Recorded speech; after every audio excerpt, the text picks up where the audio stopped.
সংযুক্ত আরব আমিরাতের মদদে এবার সরাসরি ইরানের বুকে বিমান হামলা চালিয়েছে উপসাগরীয় দুই দেশ কুয়েত ও বাহরাইন।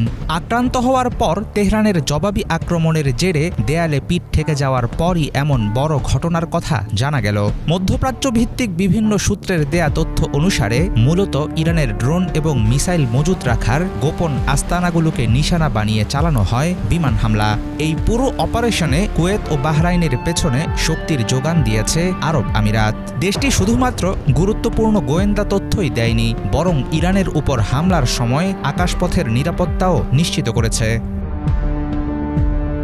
ইরানের বিরুদ্ধে ইসরায়েল আমেরিকার আগ্রাসন শুরুর পর থেকে ভৌগোলিক কারণে কুয়েত ও বাহরাইন বেশ নাজুক অবস্থায় রয়েছে।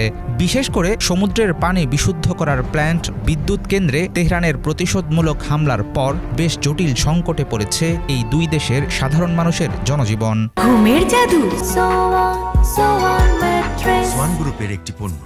বিশ্লেষকদের অনেকে মনে করেন অস্তিত্ব টিকিয়ে রাখতেই বড় কোনো শক্তি না থাকার পরেও এবার সামরিকভাবে যুদ্ধে জড়াতে বাধ্য হয়েছে কুয়েত এবং বাহরাইন। চলমান সংঘাতে ইরান এবং যুক্তরাষ্ট্রই মূল পক্ষ হিসেবে যুদ্ধ চালিয়ে গেলেও এর মধ্যে উপসাগরীয় ছোট দুটি দেশের সরাসরি অংশগ্রহণ পরিস্থিতিকে আরও ঘোলাটে করে তুলবে।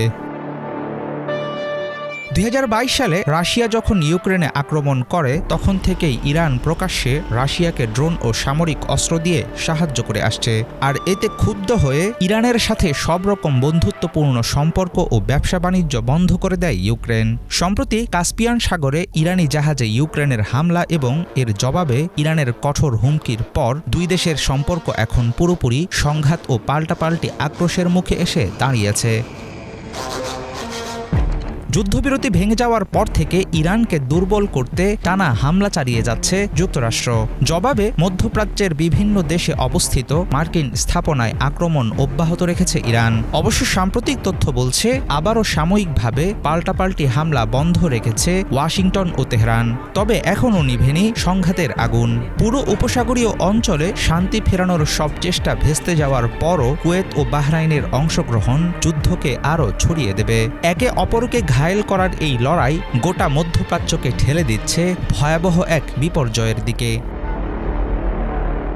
হাফিজুল ইসলাম, বাংলা ভিশন।